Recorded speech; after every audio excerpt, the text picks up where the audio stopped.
Hello, everybody. Welcome to Thursday. The S&P 500 was down 0.1% today. I want to talk about what is going on in terms of this Federal Reserve tightening cycle.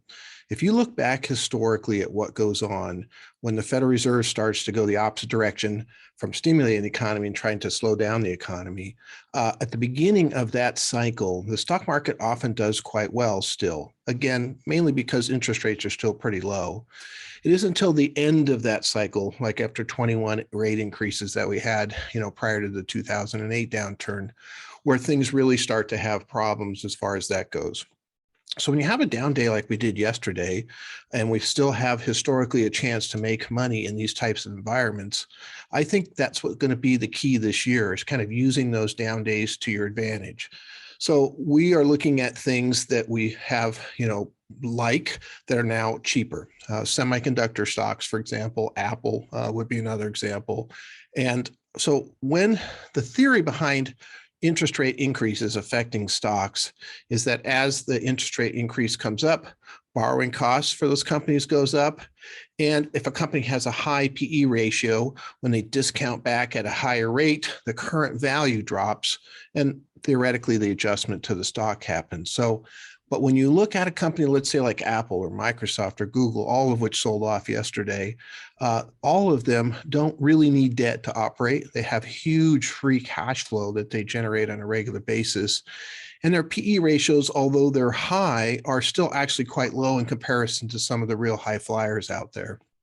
And so those are the types of things you really want to focus on, in my opinion, during these dips that are going to happen this year, trying to find some opportunity. We did another rebalance today. It's called Opportunistic Rebalancing. When the market drops, you rebalance back to the portfolio. And we ended up buying some S&P 500 and some semiconductor and some Apple, for example, which I think could be good purchases. And so one thing, though, to watch out for, and this is where we're starting to sell pieces. For 2020, we had a lot of money in innovative technology, clean energy, and genomics. Did fantastic.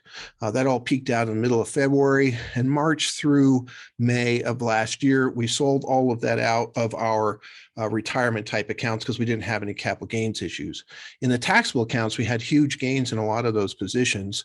And so we've been slowly moving out of those. Got a little bit more aggressive this week so far, on kind of moving out of those, because what does happen when rates go up, those smaller high growth companies that have really high multiples, 100 times earnings and whatnot, those types of things generally do take a beating in this environment. And we started really, back in November, and it's continued through yesterday. So continuing to move out of that direction and into the other areas. And that's what we're doing right now. I think downturns are opportunity. I think this year is going to be a lot like this. The average rate of return, again, after a 20% up year is 10%. If we get 10%, it's going to be a lot of ups and downs. And so this is the way you kind of take advantage of some of those ups and downs, is by doing this opportunistic rebalancing, focusing on some of the things that you really like. Semiconductors as a group are selling at a fairly high multiples on the earnings basis. Not all of them, but as a group, they're fairly expensive. I think that is still going to overcome the interest rate increases because there's so much demand for semiconductors going forward. At some point in the future, there'll probably be too many semiconductors. That seems to be the way it always goes. Big shortages, everybody ramps up, and we end up with excess. But that could be quite a ways from now, actually, because it takes a long time for these things to really get rolling. So I think as that demand continues, even though interest rates are coming up, I think semiconductors can hang in there and do quite well. They were up a little bit more than the market today also, so that's a good thing.